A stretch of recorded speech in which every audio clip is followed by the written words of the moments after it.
E Hernani, você gosta de tomar café? Rapaz, se for 100% arábica, adoro. Mas você sabe diferenciar 100% arábica mesmo? Tá escrito 100% arábica, você consegue diferenciar? Ixi, Hum, no episódio de hoje do Quanto Conversa, vamos falar sobre café.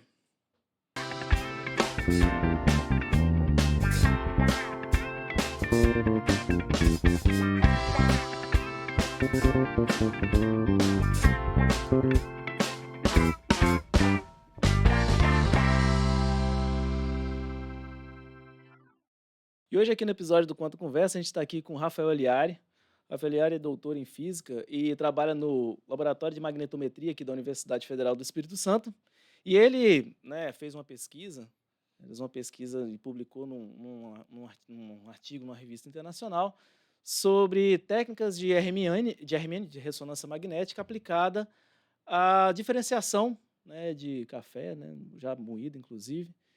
E hoje está aqui. Seja bem-vindo, Rafael. Obrigado, agradeço o convite participando desse podcast. bem-vindo.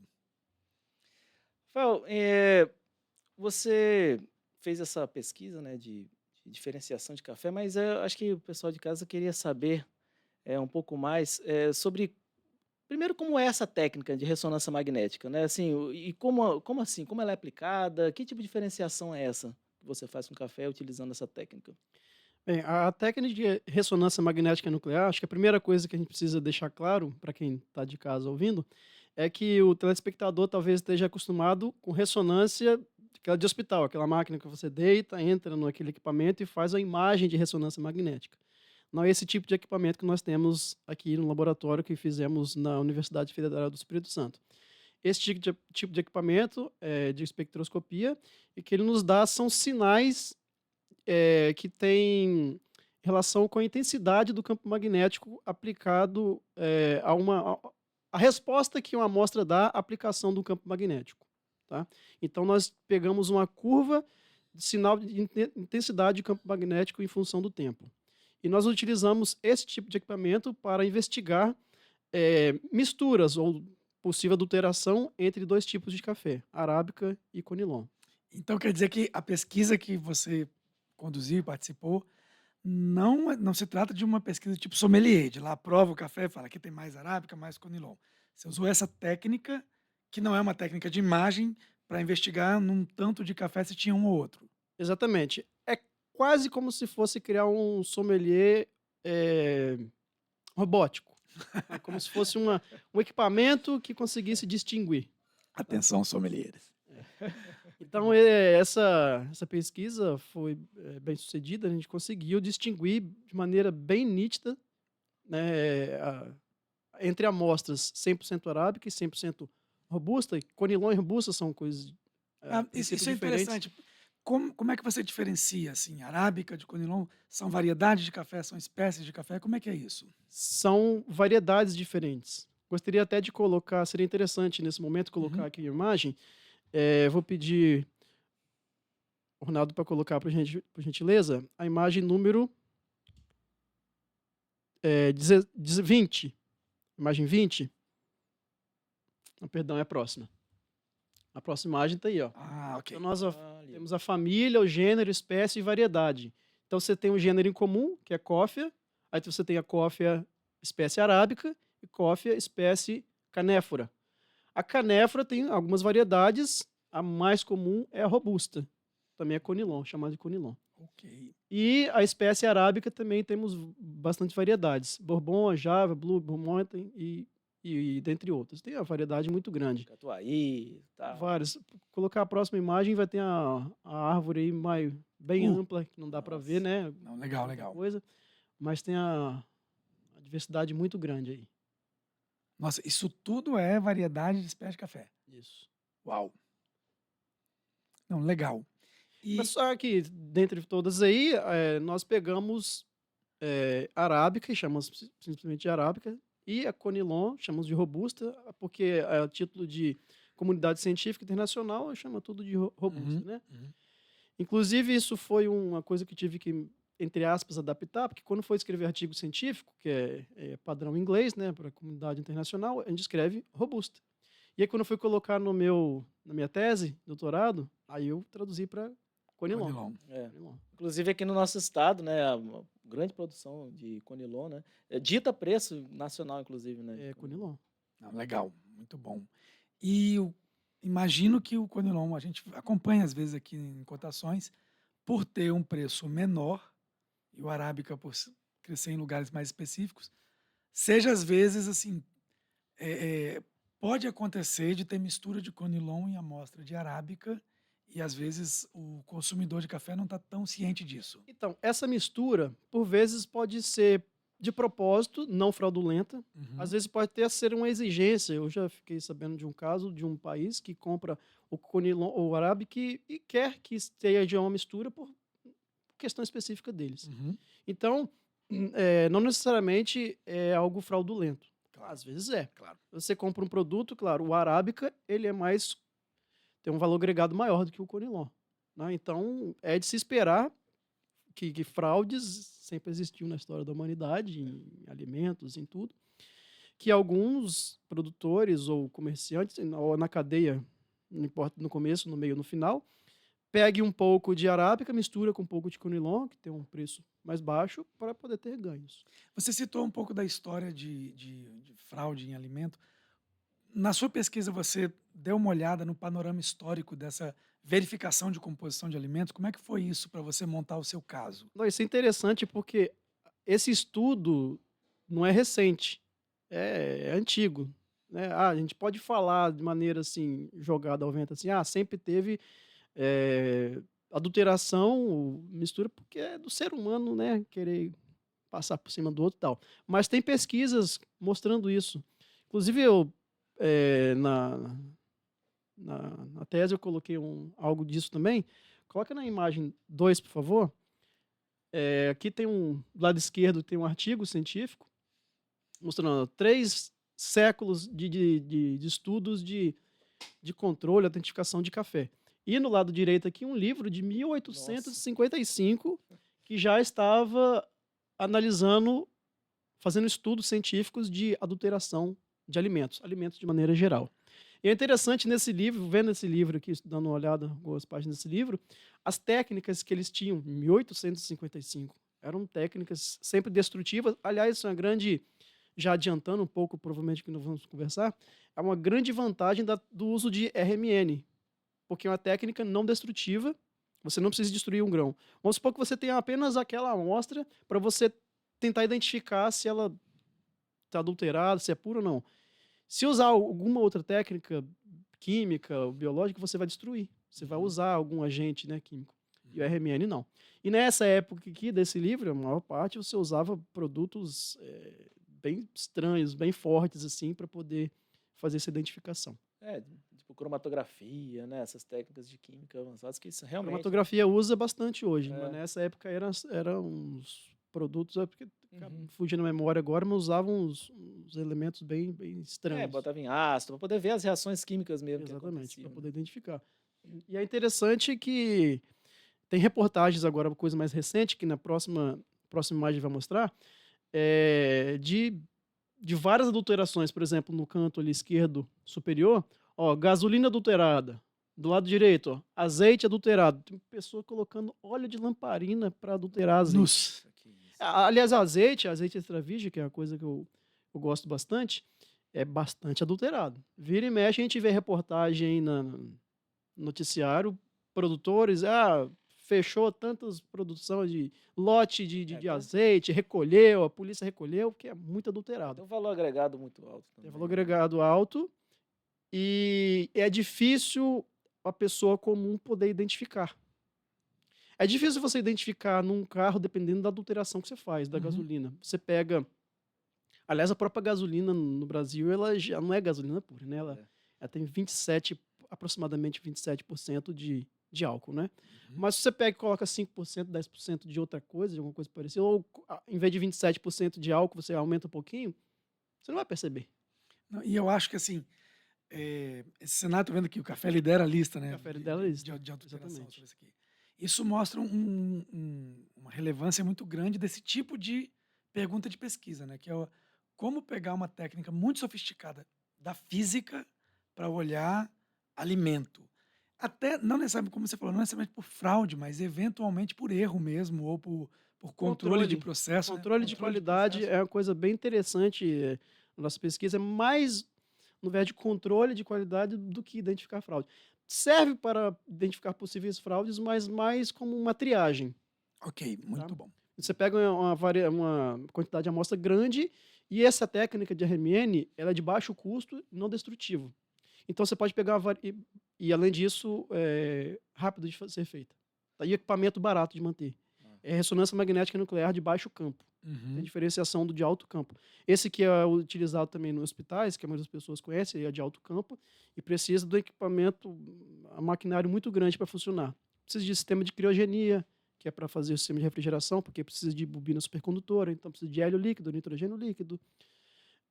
Eu não tenho certeza dos hospitais como são, mas em pesquisa na Universidade Federal do Espírito Santo, por exemplo, o RMN de alto campo precisa desse sistema todo. E o baixo campo é equipamento de bancada, que não precisa de sistema de refrigeração. É fácil, é barato para adquirir, extremamente barato de manter, e fácil operação e de medida muito rápida. Hum. Então, para fazer triagem é muito interessante. E aí, essa máquina de ressonância magnética que você usou nesse artigo, você bota o café lá e ela te fala 10% arábica, É, 30% arábica, ou tem algum processo intermediário? E você tem como é que é esse processo? Quem dera se fosse assim, né? É lógico que é uma pergunta provocativa, porque a gente sabe que na ciência, aquilo tudo que muitas vezes nível consumidor chega lá já com a informação, às vezes não se tem noção da quantidade de conhecimento que é ativado até chegar naquela informação. Então conta pra gente um pouco É disso. muito interessante quando você fala. Você vê uma pesquisa científica, você fala, chegou a conclusão que é isso, que é aquilo. Ou fez uma medida tal. Aí quando você vai ver a medida, é um gráfico. é um número. É um número, uma tabela. Quando é tabela, ainda tá bom, mas às vezes é um gráfico cheio de ruídos, entre aspas, é cheio de picos. Tem uns picos aqui, opa, aqui tem alguma coisa. Então, o processo que nós fizemos aqui nesse equipamento, a gente pega o café já. Poderia pegar o grãos, torrado ou não. Nós pegamos amostras já torradas e moídas. Aliás, nós pegamos a variedade de amostras de vários estados do Brasil, foi bastante interessante. Ok. Pegamos de vários lugares, arábica e também conilon, robusta, né? Foi torrado moído. Aliás, esse processo, inclusive, foi feito na UNILA, Universidade lá de Foz do Iguaçu, por uma pesquisadora que participou do artigo que nós escrevemos. E aí nós colocamos essa amostra nesse equipamento. E colocamos eles para rodar uma sequência. A sequência, para quem entende de RMN, é chamada sequência CPMG.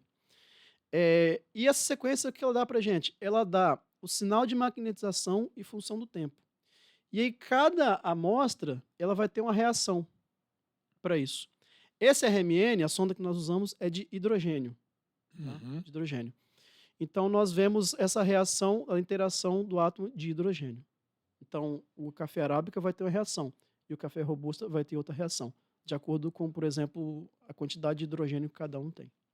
E o que nós vemos, como comentei, é um gráfico. Posso até mostrar aqui na imagem. Nath, é legal olhar o gráfico para a gente ter noção do caminho do 6. intelecto sobre a informação. Na imagem parece, é isso aí que a gente tem. Você coloca o pó de café lá, pó, o grão, não importa. Você coloca lá sua amostra. Qual o tamanho de uma amostra dessa? É um pote, uma colher, 1 quilo? É interessante isso aí. É mais ou menos ponta da mão, assim, do dedo. Uma quantidadezinha. É 1 centímetro cúbico, mais ou menos. Uhum. É pequeno. Legal. Se fosse em grão, seriam uns 6 grãos, uns 3. Assim, depende do tamanho do grão, né? Uhum. Então, o que a gente tem é isso aqui. A gente coloca no equipamento e nós temos esse tipo de resultado. Você olha, não é nada. Para quem não está habituado com o tipo de equipamento, isso não mostra nada. Mas isso aqui, no eixo vertical, nós podemos ver a magnetização. Tem unidades arbitrárias, né? Porque depende de calibração do equipamento, então não faz diferença. E no eixo X temos o tempo. Então, é magnetização em função do tempo. Então, o que isso aqui diz? Nós aplicamos um campo magnético na amostra, depois retiramos, falando de maneira grosseira, tá? Quem entende de ressonância, dessas coisas, vai entender. E quem não entende também não adianta ficar explicando muito a profundo neste momento. Então a gente aplica um campo magnético e retira o campo magnético e vê como que essa amostra, ou como os átomos de hidrogênio dessa amostra, eles retornam ao estado de equilíbrio. Então, significa que uma espécie tem mais hidrogênio do que outra. Mas esse hidrogênio seria de quê? Porque água, de onde que vem esse hidrogênio que você está medindo? Então, isso é a coisa que foi chave para nós diferenciarmos na nossa pesquisa um do outro.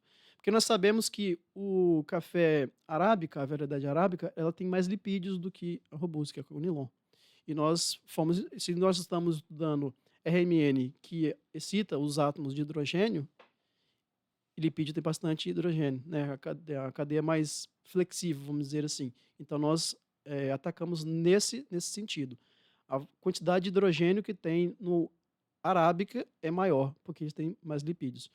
E tem hidrogênio para tudo que é lado, mas em moléculas mais rígidas, que tem um sinal mais curto. Quando eu falo mais curto, é relaxação mais curta, tão curta o suficiente para sequer quase não aparecer nesse gráfico de M de T, né, de magnetização versus tempo. Compensação, o lipídio ele tem essa relaxação maior, né? Isso, aí a maior parte dos lipídios dessa relaxação aí. Então, esse gráfico que você mostrou é relaxação de hidrogênio de lipídio. Não é do café inteiro. Ah, Não tá. separou. Aí tá cru. Mas como Essa ele imagem tem é como se mais fosse uma lipídios, né? imagem crua. Legal. Se fosse uma foto, seria. Imagine isso uma foto sem edição nenhuma. Ok. Bem, boa analogia.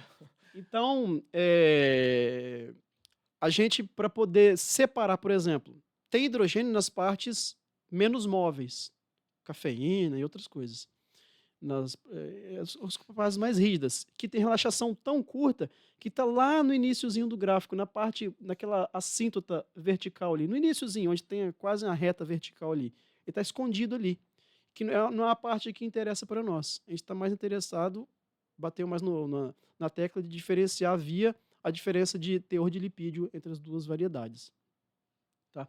E nesse insert que tem aqui no canto direito superior, nós podemos ver que a relaxação é diferente para as variedades 100% arábica e 0% arábica. Aliás, para entender melhor essa figura, eu gostaria de chamar uma figura anterior a essa, que fala um pouquinho das amostras, vai ficar mais fácil de entender.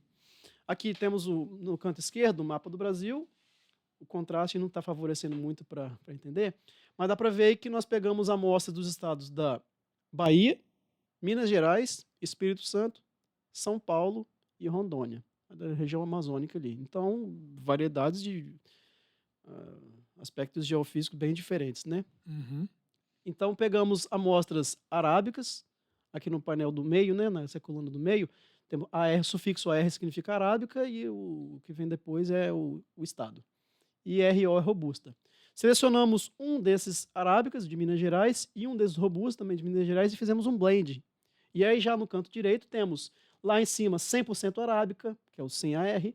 Depois dopamos, vamos dizer assim, né? Adulteramos com 5% de robusta, então ficou 95% arábica, 5% robusta e assim por diante até ficar 0% arábica, ou seja, 100% robusta. Muito bem. Pode avançar agora a próxima imagem. Agora sim nós conseguimos ver na legenda, a linha preta é o 100% arábica e essa linha lilás ou roxa, a última aí, é a 0% arábica, 100% robusta. Então você vê que tem uma tendência nítida de diminuição do tempo de relaxação da magnetização quando você sai do 100% arábica e caminha para o 0% arábica. Quando a gente tomou essa imagem, a gente ficou bem animado, exceto pelo esse iniciozinho aí que confunde a linha preta com a linha vermelha, e parece, poxa, será que a gente não confundiu as amostras? Será que a gente não anotou errado? E essas amostras foram repetidas muitas vezes. Muitas vezes. E realmente estava correto. Parece, então, que não é conclusivo para esse nível, né? E aí tem um parâmetro técnico, né, científico, para poder fazer a medição desse tempo, chamado tempo de relaxação. T2 chama-se tempo de relaxação transversal. É algo bem específico. E aí, para a gente tirar esse tempo de relaxação transversal, nós apelamos para um artifício matemático chamado transformada inversa de Laplace, que vai nos dar uma curva a distribuição desses tempos de relaxação, porque não tem um tempo de relaxação só. Uhum. A não ser a amostra pura, como a água, por exemplo, vai ter uma distribuição bem Estreita. bem estreita, né? Valores mais definidos, que para a água a 40 graus, que é a temperatura do equipamento, é cerca de 3 segundos e meio, 3,7 segundos, mais ou menos. Vai dar bem estreito. Agora, você pegar um café, o hidrogênio está ligado com diversas moléculas lá, mais rígidas, menos rígidas, então vai dar uma coisa mais larga. E aí nós trouxemos também... Mas larga no sentido de diferentes tempos de relaxação. Exatamente. Na próxima imagem aí, se puder colocar, aqui nós temos aqui, no eixo, aqui só tem o eixo horizontal, que o eixo vertical aqui também é arbitrário. Inclusive, essas curvas estão deslocadas no eixo, porque a gente está preocupado com o valor de T2 dela. Uhum. Então, você vê que todas elas, o maior pico delas, estão muito próximas um do outro. Tem até uma leve tendência de deslocamento, mas não dá para tirar muitas conclusões. Inclusive, aquelas duas iniciais lá, a preta e a vermelha, ela começa a vir para a direita, depois começa a deslocar um pouco para a esquerda. Então, a princípio, aquele primeiro gráfico, a gente ficou bem feliz. A vida do cientista é assim. Não é você... Às vezes você quer fazer uma pesquisa e a pessoa aparece, eu quero fazer isso. Bota no equipamento, liga, deu isso, publicou. Beleza, não é assim que funciona, né? Jamais. Quem dera, né? Isso fora os perrengues experimentais, né? Que quebra equipamento, falta insumo, e acaba energia, e um monte de coisa que acontece, um perrengue danado. Mas, enfim, quando a gente foi medir a distribuição, o valor médio, logaritmo médico desse valor de distribuição, a gente chega à conclusão que é inconclusivo. É a conclusão que não dá para tirar informação a partir da análise dessa tempo de relaxação transversal. Está na próxima imagem, inclusive. E aí, qual foi a saída, então? E o que faz? Joga fora o experimento? A gente... Joga a próxima imagem, por favor. Aí, ó. A gente vê que a distribuição logarítmica do T2, ela não tem a correlação linear. Ela não tem correlação nenhuma. Ela começa aumentando, ou seja, é uma bagunça. Aí, parecia que estava concluindo para aquele tipo assim, olha... Chegamos à conclusão que esse experimento, com essa técnica, com esses artifícios, não serve. Vai ser publicado na revista de Negative Results, a revista de resultados que não deram certo. Foi aí que a gente teve, o conjunto dos pesquisadores teve a ideia para poder, vamos ver pelo diferença de teor de lipídio que tem essas duas variedades. Tem diferença de teor de lipídio? Então tem diferença de teor de hidrogênio também. Então, vamos fazer uma outra técnica. Em vez de ir pelo tempo de relaxação transversal, que deu esse negócio aí, vamos pelo índice de hidrogênio relativo. Em inglês, chama-se RHI. E aí, o RHI, o índice de hidrogênio relativo, ele pega a quantidade de hidrogênio que tem na sua amostra comparado com a quantidade para a água. Por isso que é relativo à quantidade de hidrogênio na água. E aí sim, nós fizemos... Isso também via ressonância magnética? Com o mesmo experimento, inclusive. Tá. É porque são tratamentos matemáticos. Entendi, perfeito. Com a diferença que para aquela curva que a gente mostrou, na magnetização em função da temperatura, você não precisa medir a massa. Para fazer o cálculo do RHI, você precisa ter medido a massa. Mas o experimento o equipamento é o mesmo, tudo o mesmo. O experimento é exatamente o mesmo, desde que você meça a massa. Porque é alguma coisa que você está comparando com o outro. Então, você precisa normalizar com a massa. Muito bom, muito bom. E quando nós fizemos o tratamento matemático via essa técnica de...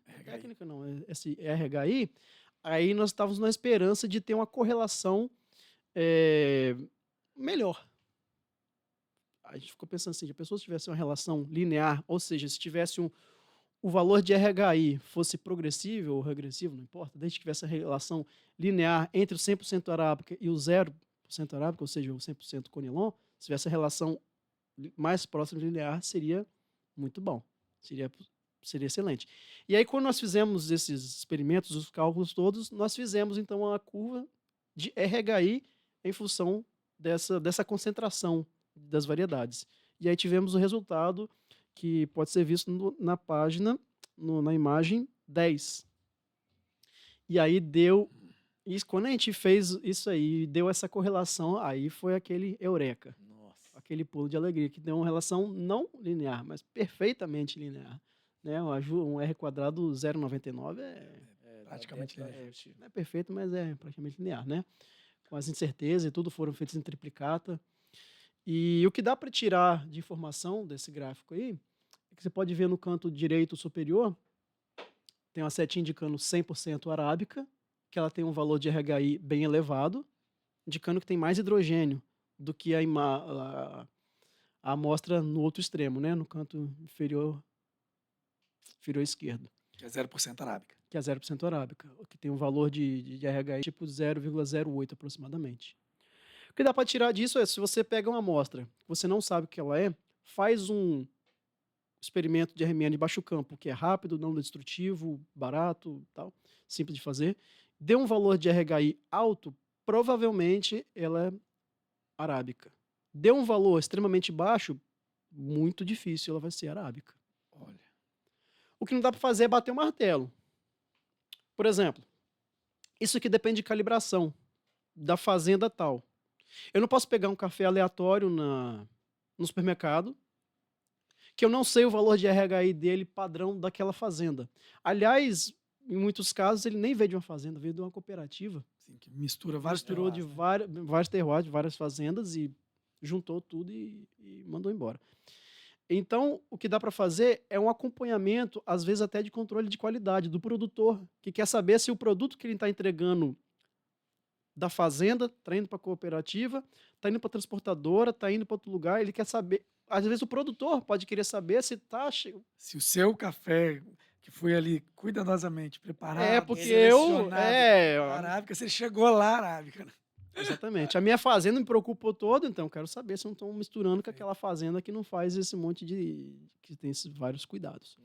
Então dá para fazer a calibração. Aquela fazenda, eu sei que essa fazenda tem um RHI desse arábica, por exemplo, 0,18.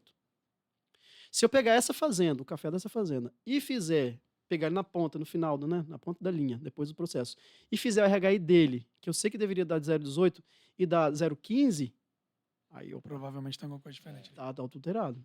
Agora, com que? Pode ser com robusta, com nilon, pode ser com outra coisa.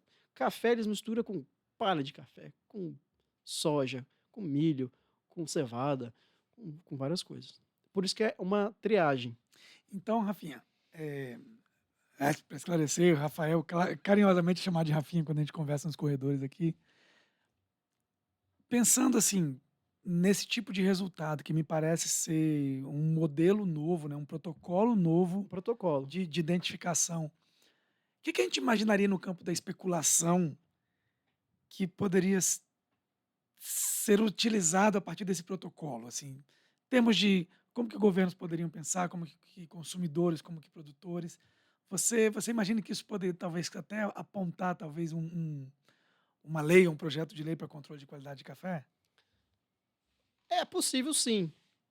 Isso sai do campo do cientista, né? Não, totalmente especulativo. Eu brinquei quando a gente estava brifando a conversa. Eu vou especular, eu quero saber para onde que a gente vai, mas ótimo, porque eu acho que é um exercício de pensamento interessante, né, da gente fazer, porque me parece assim, uma pesquisa dessa, um protocolo desse não se desenvolve nem com um dia, nem com uma semana, nem com um mês. Né? São anos trabalhando para fazer isso funcionar. E aí, se você pudesse imaginar algo com isso, para onde você imaginaria esse protocolo? É necessário talvez mais pesquisa para poder padronizar o protocolo? Ou essa padronização já mostra um caminho? Eu acho que nós suspeitamos que nós, entre aspas ou não, desenvolvemos esse protocolo, suspeitamos porque não encontramos nada parecido com isso. Nós submetemos a uma revista que, para falar a verdade, eu achei que não seria aceito, uma revista com fator de impacto bem alto, ou seja, ela é bem requisitada. Então suspeitamos que é inovador, vamos dizer assim. Tá. Eu nunca vi nada desse tipo, né? Eu sou curioso de café, assim, eu adoro tomar café. Messias gosta de tomar café? Bastante. Rafael gosta de tomar café? Eu não tomo café.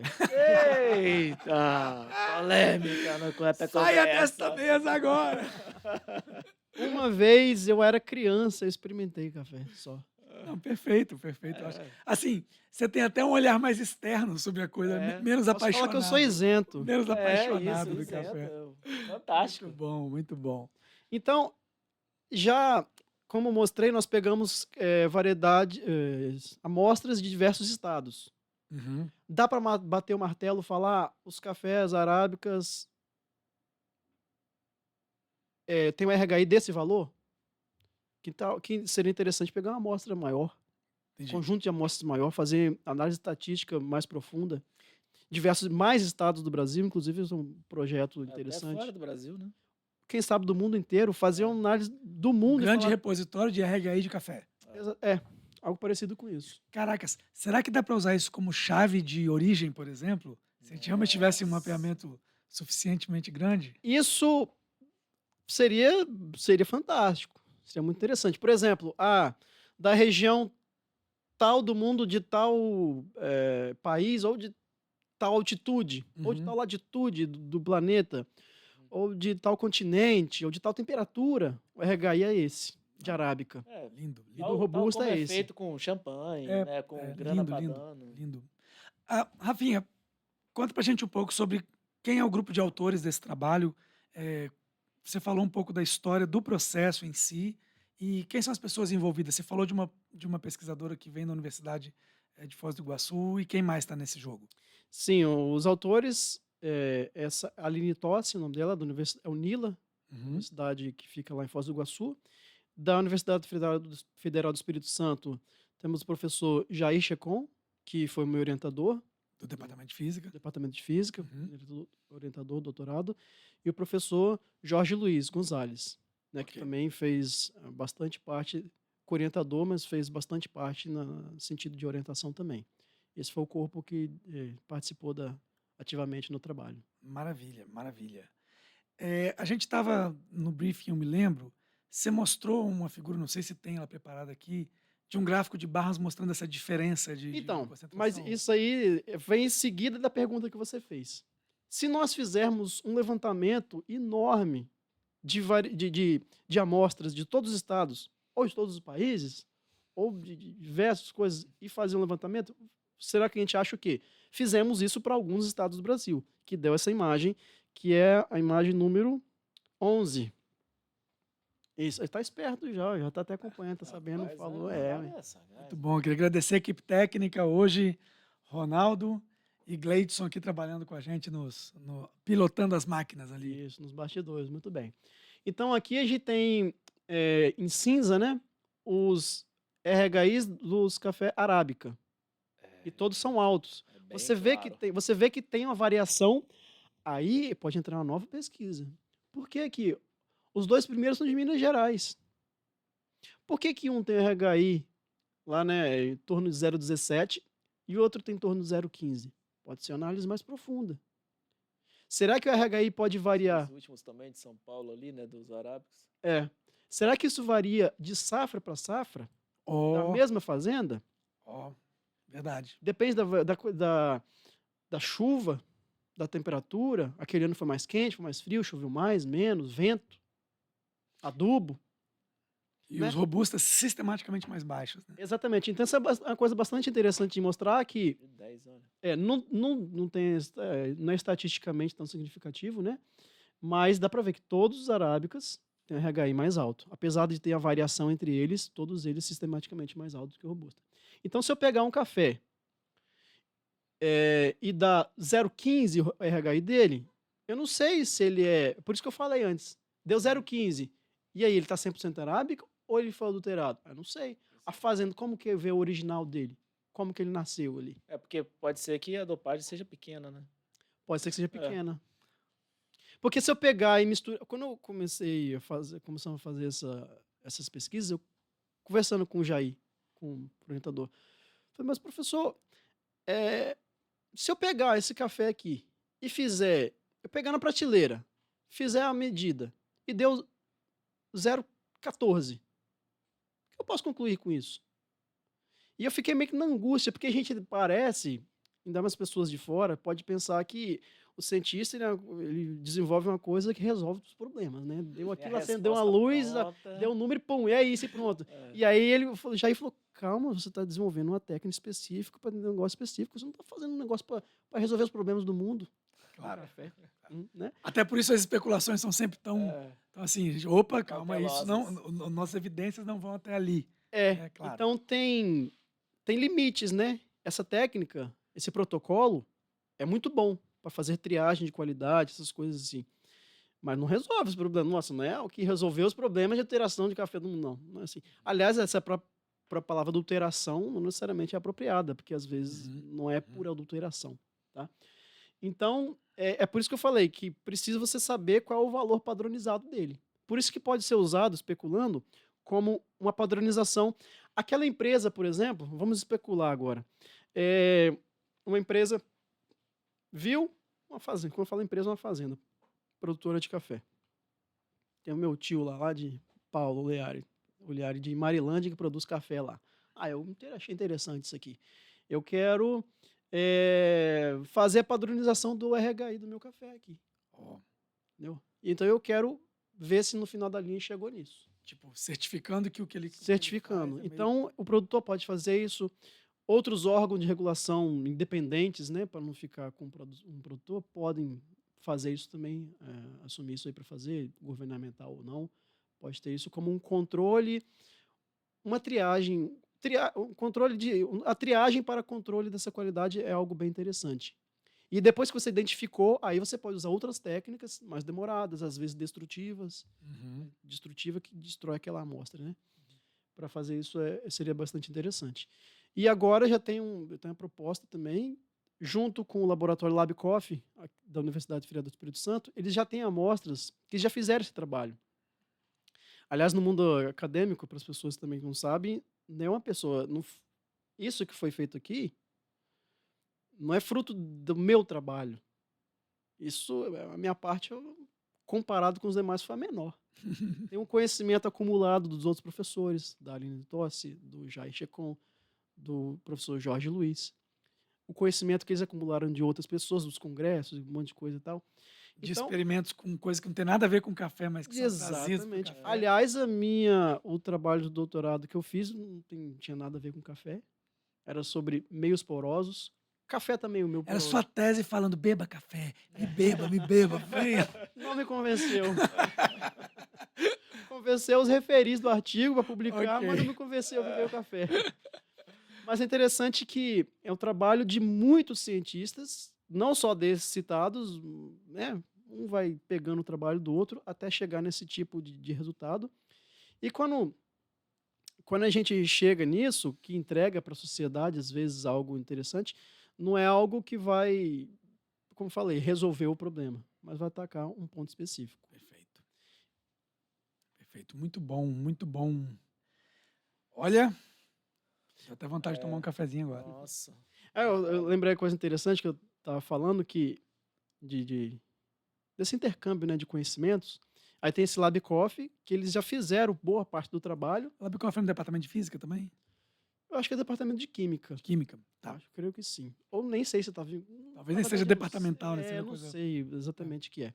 Mas eles estão vinculados ao LabPetro. Depois colocaram LabCoffee, LabPetro e tal. Do professor Eustáquio, Vinícius. Hoje, nosso reitor. Exatamente. O reitor da UFES. E eles já fizeram esse trabalho. Por isso que agora que eu lembrei que eu comecei a falar, né? Que às vezes você faz um trabalho que tem por trás os bastidores, igual aqui tem os pessoal do bastidor. O bastidor tem um monte de gente trabalhando para chegar naquilo. Então, o pessoal do LabCoffee já teve esse trabalho de recolher café, amostra de café. Eu não sei se tem em todos os estados do Brasil, mas de diversos estados do Brasil. Então, a proposta futura, perspectiva de trabalho futuro, é pegar essa variedade, uma quantidade maior, para fazer esse mapeamento. Será que mantém mesmo esse valor de RHI? Já é um próximo passo. E, quem sabe, fazer parceria com outros pesquisadores do mundo, para pegar de outros lugares também, para ver se tem essa padronização. E pode fazer também um cruzamento, fazer um levantamento para saber se influencia a latitude, a temperatura. Variáveis ambientais, influenciando concentrações no café, ou talvez mais até do que isso, cenários de mudanças climáticas e ambientais, provocando também mudanças nessas Isso é concentrações, mais que é complexo que é uma ainda. coisa que é um pouco, complexo, talvez, mais mais complexo. tiro mais longo, né, mas eu acho que eu brinco com a coisa de especular, mas não é só especular no campo da brincadeira, eu acho que a cabeça que nunca para de pensar quando vê uma massa de dados assim, fala: "Nossa, e o que mais poderia ser observado dentro disso aqui?". Eu não sou especialista em café, nem de longe. Mas o pessoal que trabalha mesmo com isso, o pessoal do Lab Coffee, por exemplo, e outros que trabalham mais com isso, sabe que tudo modifica. O adubo, a chuva, tudo modifica. Tá? É, eu acho muito difícil, no achismo, né? Claro, na ciência é assim, eu acho que é alguma coisa, provavelmente é isso, é um método científico, né? Você vai para o laboratório e vai trabalhar nesse primeiro chute que você teve. Eu acho que talvez pequenas mudanças, como um ano que choveu mais ou menos, dificilmente vai ter uma mudança significativa no valor de RHI. Uhum. Talvez tenha mudanças mais significativas sensoriais ou para outras técnicas muito específicas, mais, mais custosas ou coisas assim. Talvez sim, mas para RHI eu creio que não. Talvez de fazenda, sim. Interessante isso, né, não necessariamente dentro em um mesmo local, pequenas variações climáticas talvez não mudem tanto, mas de um local para o outro isso talvez seja muito diferente. Isso. É legal que a distribuição topológica da produção de café talvez então seja reforça um pouco o que a gente andava conversando tempos atrás, quando discutimos café aqui. Essa coisa do terroir muda muito a característica do café. Eu falo também de paixão, não sou especialista. No máximo, assim, admiro quem é e saboreio o café. Mas me parece que também tem essa diferença no paladar, de que terroirs diferentes mudam bastante o paladar. Mas voltando para a pergunta que nós fizemos naquela introdução, você consegue identificar? Você Sim. pega um tá escrito porque no supermercado tem uma variedade enorme de café. Aham. Igual de azeite. Eu não sei quem que tem mais variedade, café ou azeite. A de azeite eu sei que eu fico lá olhando, Namorando, azeite. olhando, tentando achar um que não tá absurdamente caro. Uhum. Difícil, hoje em dia É, hoje em Isso, difícil. dia tá bem isso. difícil. E eu sei que eu vou no supermercado e tem, acho umas 30 variedades de azeite. E café tem aumentado muito, né? Se você olhar dos últimos anos para cá, você realmente tem um arco-íris de opções de café. Então, aí você vê lá e quando é 100% arábica, às vezes escrevem lá, todo tamanho, 100% arábica. Uhum. Você consegue identificar ou suspeitar? Olha, isso aqui não está 100% arábica, não. Por isso que eu falei ishi no início da minha resposta, porque eu não sei se eu tenho é, graduação para essa nuance pequena de variação. Talvez se tiver assim, 50%. aí você começa, o café começa a descer igual um gato puxado pelo rabo, assim, né, arranhando, aí você fala, ah, Você consegue me se identificar? Rapaz, Tem paladar para Eu tô isso? com o Hernani ali. Eu acho que nessa faixa aí dos 50%, ou até mais, né? Dessa então, Mas proporção. aí não é mistura, mas aí já É, cara de pau demais. Né, botando, mas o não cara botar consigo. 100% arábica no rótulo e tiver 90%, 95%, aham, Então agora passa, botar né? metade e escrever É, 100% arábica é complicado, aí é né? complicado. tá muito bom. Já arrumando para o final da nossa conversa, vamos botar na tela a capinha do artigo. Pô, tanto trabalho para publicar artigo científico. Vamos olhar Tá para a na, cara pa- dele aí, ali, ó. o pessoal tá esperto mesmo, viu? Ah, muito bom. Ela entrou no começo, mas é bom que entra de novo ali, ó. Legal. É isso aí. Então, o uso de relaxometria de RMN de baixo campo para detectar variedades, né? Em Uhum. blends. Blends é amostras, né? Entre robusta, como a gente comentou no começo, né? Arábica, robusta o Conilon, né? E esse arábica. E Beleza. os autores aí. Ótimo. Muito bom, Rafael. Joia. Que prazer tê-lo aqui no estúdio do Quanta Conversa, falando com a gente. A gente que de vez em quando se tropeça no corredor. Eu vivo tirando. Gente, eu vivo tirando dúvida com o Rafael sobre várias coisas e eu fico muito feliz de ver um trabalho desse vindo para a rua e mais feliz ainda de você aceitar vir aqui conversar com a gente. Quero já dizer de antemão que os estúdios Quanta estão sempre de portas abertas. Quando tiver novidade, quando quiser falar de uma ideia nova, de um trabalho novo, de um processo novo, a gente sempre tem muito interesse nisso, porque a gente tem interesse de levar para quem está assistindo em casa, de levar para as pessoas os processos e os produtos da ciência que são produzidos na universidade pública, que é uma instituição de ensino gratuita e de qualidade. A gente fica muito feliz quando Ensino, isso acontece. pesquisa e extensão. Pesquisa e extensão, com certeza, com certeza. Eu agradeço também. Foto que eu lembro. Essa foto é muito boa, essa imagem é muito boa. É isso aí. Muito boa. É a tecnologia fazendo o serviço dela, né? Que é melhorando os processos, entre outras coisas, dando conforto e tal. Mas eu agradeço também o convite e coloco à disposição sempre que precisar para poder contribuir também com esse trabalho. Muito obrigado. Obrigado, Rafael. Mas peraí, antes de a gente fechar a conversa, a gente tem que botar aqui na mesa uma coisa muito interessante, que o Rafael, ele é fotógrafo também. É verdade. É. Eu tava brincando quando a gente tava posicionando as câmeras aqui, que entrevistar fotógrafo, a gente tem que receber mais, porque o cara vai checar enquadramento, vai checar a luz, vai checar tudo. Aí a regra dos textos, não, que chega pra cá, não sei o que, rapaz. Se receber mais ou me pagar mais, porque eu estou ajudando, contribuindo. Todos os envolvidos. É uma brincadeira, gente. O Quanta Conversa é um projeto de financiamento público e todos os envolvidos são voluntários no projeto. É? Existem bolsistas do Eu achei projeto. que ia receber. Não. Existem bolsistas do projeto, sim, mas eles giram, mas todo o processo inteiro é, na verdade, por uma paixão que a gente tem pela divulgação Nem um cafezinho me científica. deram. Não, é Você ia verdade. tomar mesmo? Você ia tomar, É. você ia tomar. Vai lá, Mas numa próxima a gente vai tentar te enganar e ver se você toma. Mas você me deu um chá de Era gengibre. gengibre. Melhor do que café. Pra mim, Muito bom. Muito bom. Muito obrigado mesmo. Joia. valeu.